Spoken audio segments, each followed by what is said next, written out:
Good morning, everyone. I am Tina Swithin, founder of One Mom's Battle, author of Divorcing a Narcissist and several other books. I actually just found out this week that my first book, Divorcing a Narcissist, One Mom's Battle, is recognized as the 5th best-selling divorce book of all time. And that's by Book Authority, who does Amazon. It's the connection to Amazon, where that's where most of my books are sold. So it's pretty amazing. I'm feeling pretty grateful. Let's see what else. I am not an attorney. I cannot give you legal advice, but we are very much a community of survivors who come together, support each other. Make sure you're reading the comments in the section as we go. I don't see anyone yet this morning, but there are some brilliant people who have been through so many of these things, and we all share our collective wisdom. So any new strategies or anything you want to implement in your case, make sure you check with your attorney, who is your voice and advocate in the courtroom, hopefully. Let's see. Oh, big thing. We took all of the canned responses on One Mom's Battle, and we've completely scrapped them and revised them. So I want to kind of go over that a little bit. So many of those canned responses are more along the lines of gray rock. They're a compilation of things that have been shared with us from OMB followers. Good morning, Shannon. Over the years, but some of them I was thinking I would never in a million years write that because I don't believe in using gray rock when we are in the family court system. Good morning, Gigi. Good morning, Kelly. We've revised the entire list of canned responses, and before we share those, we do a lot of descriptors about the difference between yellow rock and gray rock, and they are available now on the website. But if you are already subscribed to my email newsletter list, you will get them on Monday. The way you get them from my website, if you don't already have a copy, go to the One Mom's Battle website. It's just onemomsbattle.com. And you will go to the very bottom. It gives you the option of signing up for my weekly newsletter. And then once you do that, it will generate the PDF and send it to you. For those of you who are already on my newsletter, it's not going to help you, but I will get it to you on Monday. I do promise. Oh no. Gigi said, you're not seeing me. Oh, you see me now. Good. Yeah, there were some weird techie things that I had this morning. So I'm glad you can see me, hear me, and welcome everyone. So yeah, the canned responses, they're now under the yellow rock umbrella. They're much more friendly. But even with that said, I recommend that you make them your own. For example, we've had an ex-husband. I've had a lot of issues lately with people's ex-husbands. An ex-husband who, knew that the phrase she was using, your attempt to portray me in a negative light has been noted, didn't sound completely like her. So he Googled that phrase, found my canned responses, wrote her back, attached my canned responses, and said, number 18 would be much more appropriate for this situation in the future. So that says so much. Good morning. Good morning, Veronica, Marcella, Mo, Jenny, Deep Living, Kelly, hello. So make them your own. If you take one, you want it to sound like you. But yeah, that's an exciting project we've been working on, and I'm so happy to share it with everyone. I do want to say the next 2 Fridays, I will not be here. I'm traveling back to see my sister in Idaho and then my dad in Tennessee. And I didn't realize how many plants I had accumulated during quarantine until we have somebody staying here at the house, and I had to walk them through the inside outside or the outside, showing them everything. And it's kind of scary. I don't know if any of you have acquired any weird hobbies since the beginning of quarantine, but that's mine. Okay, so I'm going to, other thing I want to plug before I jump into the questions. If you are not following what Custody Piece and I are doing, go to the One Mom's Battle Instagram, and if you click the link in my bio, it will take you to a drop-down menu. Click the one having to do with Custody Piece and advocacy. We, last weekend, started a movement, and Custody Piece, I have found another human whose brain works the same way I do, who says, here's an idea, let's just jump and let's do it. And it always works out for me. I am so excited about the collaboration with Custody Piece. I got an email from her in February. She's right now undercover, can't say who she is, but got an email from her, and I get a lot of emails in any given day, and hers just stood out to me. And I believe in her. I believe in what she's doing. She didn't just say, hey, let's, collaborate. It was, here's some solutions, and one of the things that I find in the advocacy community, and even more in the past year since I've gotten behind the scenes, is that so many people, and so many of them are amazing, wonderful people, doing their own thing behind the scenes, and everybody's kind of head down, either busting out legislation to protect our kids and victims, or they're doing research, and there's no one hub for all of it to come together. And that's what we created last weekend. So I am so excited about it. And, we're inviting all of the advocates who are doing their own thing in their own little corner to come together, because we want to support their efforts. We want to be able to say, hey, Iowa, this is what's happening next week. We need all hands on deck to be, maybe you don't live in Iowa, but maybe your Aunt Sally does. We need Aunt Sally to send this template letter. We're putting action items into place, and we want to work with all of these advocates who are doing the hard stuff and support their efforts. So that's very much what we have created. It's the Custody Piece OMB collaboration advocacy community. And we've got a couple of really, really, really big things going, and I'm so excited about them. So please go over there and join us. We would love to have you. It's hosted on a platform called Mighty Networks, and we are doing our very best to screen everybody who's coming in to make sure they're coming in for the right reasons. But it is the internet. It is not a support group. So we've had a couple of people who come and they apply because they want to connect with others and support for what they're going through. That's not what this is about. But if you are looking for that, make sure you join the OMB chapters. Those are our support groups. This is just action and advocacy focused only, not our own personal stories.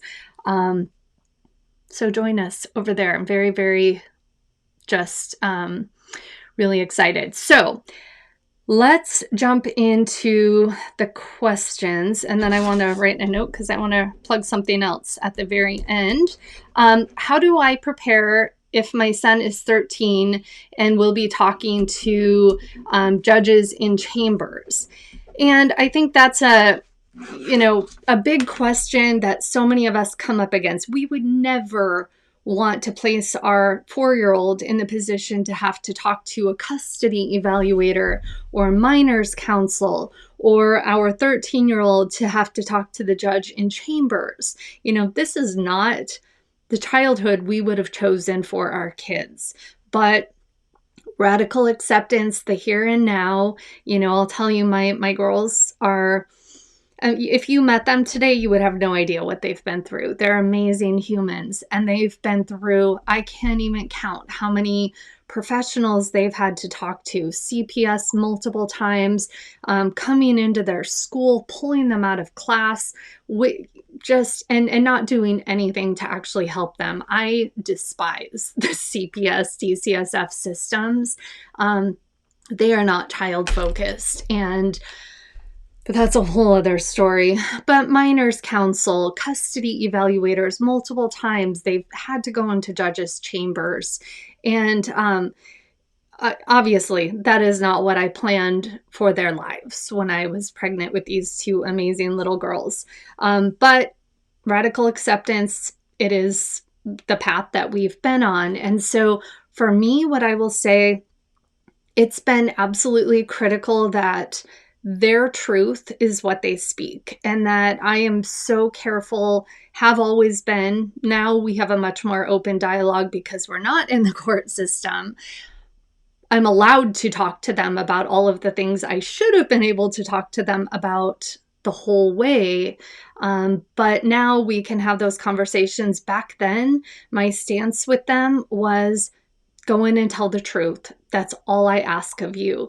And people have to remember that these professionals are trained and skilled at trying to find out if any parent has planted seeds on what they should say, expectations placed on them. I've had the opportunity to read transcripts when my kids have had to go into these situations, and they'll ask, what did mom tell you about this meeting? Or what did dad tell you about this meeting? And the common thread in all of those transcripts are, my mom just told me that you're a member of our team and that I have to tell the truth. And that's all my mom told me. Wasn't quite that clean from the other side. And so, that's always been my presentation to my girls is, you tell the truth. You tell your truth, and that this person, happens to work on a team with our family to decide what's best for us. And there are going to be times where mom may not agree with the decisions they make, or dad may not agree with the decisions they make, but they're a part of our team. And so we follow the rules, whatever rules are created for our family. And that's a way to shelter them as much as you can from adult issues. That's always been something that's really important to me. But a 13-year-old judge in chambers, you just want to be sure that they are using their words and that you're not talking to them about anything. That's my personal opinion. I remember a situation where my oldest daughter, so I should backtrack a little bit. I use love and logic style parenting. I was, I talked to her like she was a little human since she was very little, and she's always been very articulate, very intelligent. And I would always use the terminology, is that a good choice or is that a poor choice that you're about to make, or that you made? And so one time in an appointment, she said, my dad makes a lot of poor choices. Which that was very much our daily dialogue, but that was used against me, that I had said that to her, that those were not age appropriate terms that she would use. So sometimes when our kids are very bright, very well spoken, it can actually backfire on us. And so, then it was on me to have to explain to this person, those are the words we use. You can ask her 15 different questions on that topic, and you're going to get the same type of answer each time. That is the dialogue I use with her in my parenting. So that's not me coaching her, So just be really careful with those things. Let's see. Would getting the kids their own attorney help them to be heard? So that's a big question, like so many of the ones that we get here. And the reality is, it depends on the person. That's kind of my go-to statement, regardless of what we're talking about. A minors counsel or GAL, they're called different things in different areas, can be a good thing if you have the right person. The problem is there are very few good minors counsels out there.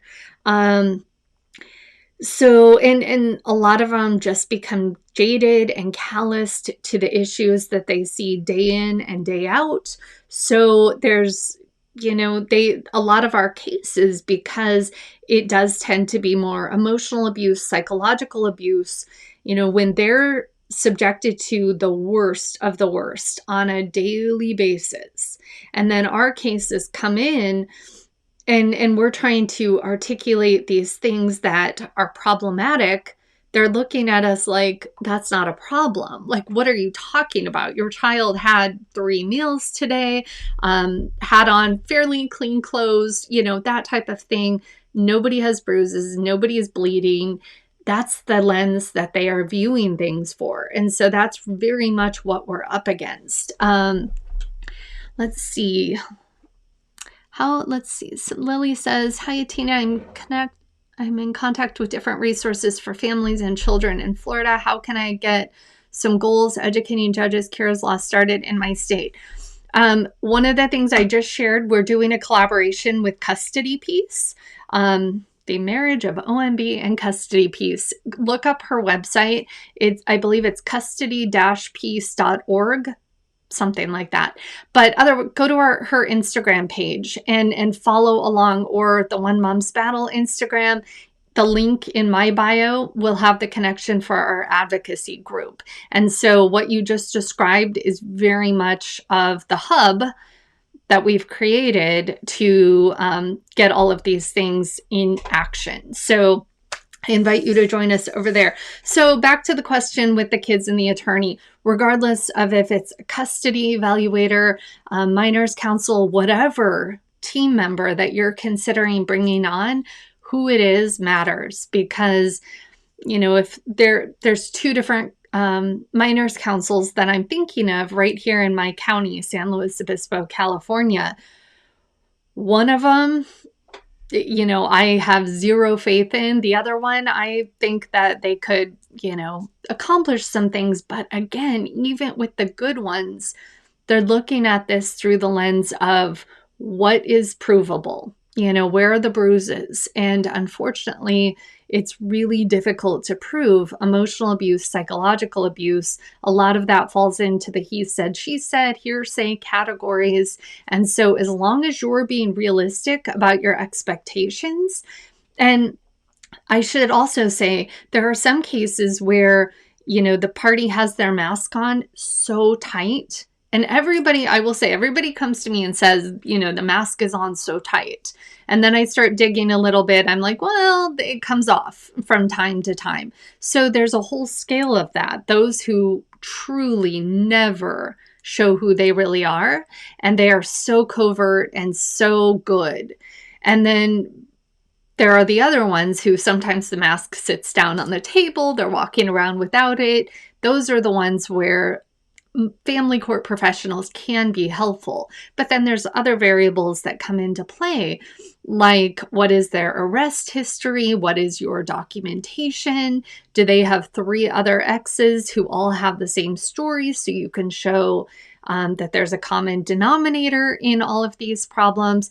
Just so many variables that have to come into play before a decision like that is made. But I know that for so many of us, we're just so desperate to protect our kids. I know, speaking for myself, I used to rush the courtroom and say, I want minors counsel, I want a custody evaluation, I want X, Y, and Z. And that was back when I was very blind to the reality of the system, and I was naive to all of these things. And so I would have a much different approach if I could go back in time and do it all again.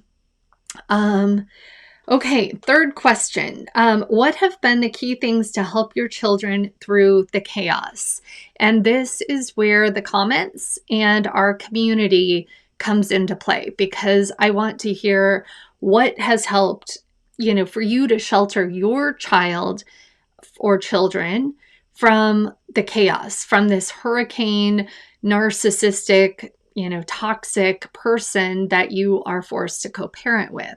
I know for me, my goal is, as a mom, for my kids to go out into the real world with a full toolbox.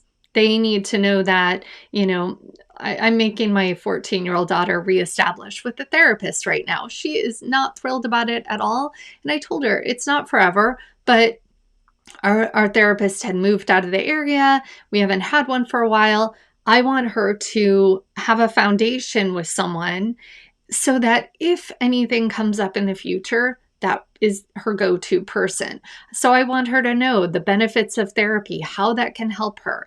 I want her to know about meditation, breath work, how to get herself centered, that, she has a full toolbox inside of her, her gut instincts, all of those things that she can resource and access at any time.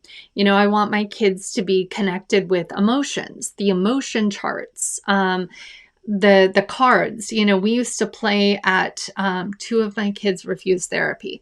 That's hard.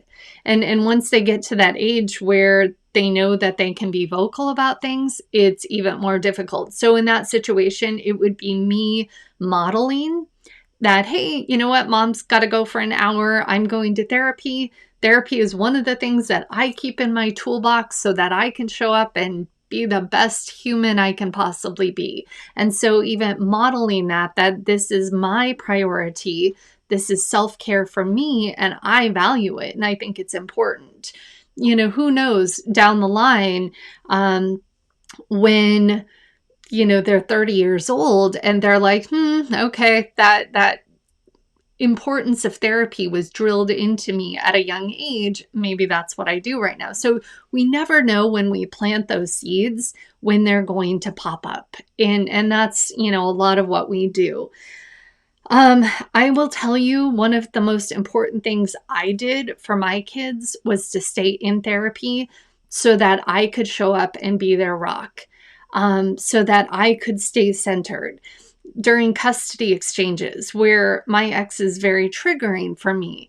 And when I'm doing the exchanges alone without another adult there, I used to know for sure he would call me names. He would, and it would I would be trembling.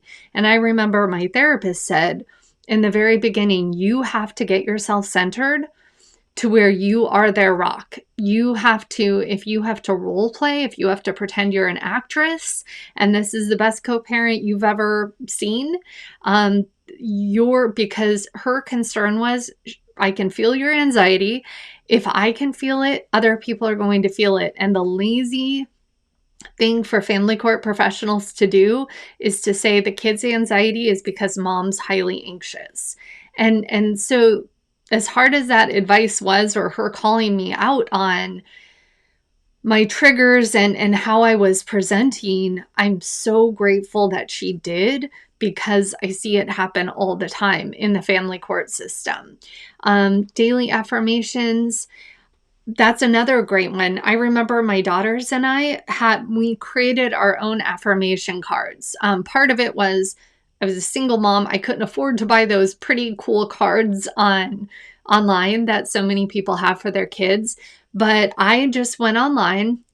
We got really colorful little 3x5 note cards, and I went online and I cut and paste like affirmations for kids that I found all over the internet, and I created a sheet of them. I printed them all out. We cut them out.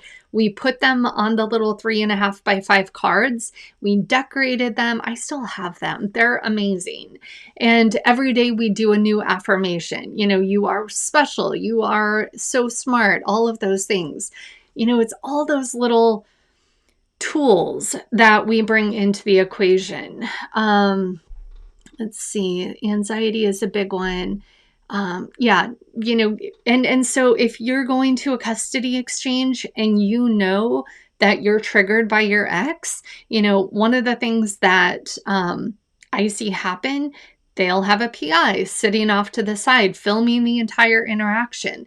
We don't have a lot of room for error, and we're under a microscope. So if I had to meditate on my bathroom floor for 5 minutes before I went to a visit, do whatever you need to do to make yourself so centered so that you can never be accused of being the problem in the equation, but also because your kids need you to be their rock. I'm a firm believer that even with all of the chaos that is going on for our kids, they can come through it as unscathed as possible if they have one solid, healthy parent, and that's you. So, a lot of pressure on you, I know. Other things to help the kids through the chaos. What has worked for all of you? I would love to know. Put it in the comments. Even after we close this live, feel free to comment because it's an important topic. For me, teaching my kids what red flags were, what their instincts were. The Bucket Book is a really great book that teaches them. It's Have You Filled Your Bucket Today by Carol McLeod. And for younger kids, but they also have versions for older kids. And it's helping them to recognize healthy behavior versus unhealthy behavior and to articulate those things and make it part of their vocabulary so that they can start to see the toxicity over time and you don't have to say a word. Those are important tools. I'll think of some others and try to put them in the comments as well. Before we close for today, I do want to plug Family Court Awareness Month, which is in November. I know that feels a long ways away, but it's really not. So my request to all of you is reach out to your mayor, and we need to get proclamations from cities all over the United States putting Family Court Awareness Month on the map for November. And so we've even created a template letter at OMB. I will put it on the OMB website. It will be under,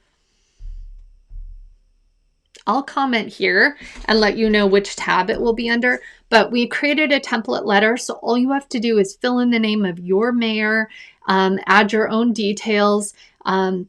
There's a whole Dropbox folder that gives you access to photos from last Family Court Awareness Month, the city of Chino Hills in California, thanks to one of our followers.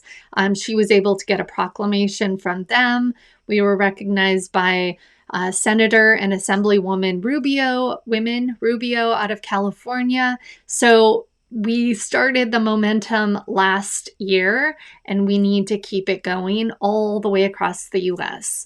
And beyond. So I'll comment here and let everybody know how to access that template letter. And we also posted about it in our new advocacy platform and in all of the OMB chapters. So you should have access to it there. Happy Friday. I will not be here next Friday, which is the 30th and the 6th, because August 6th I will be traveling. But I'll see all of you after that. Take care.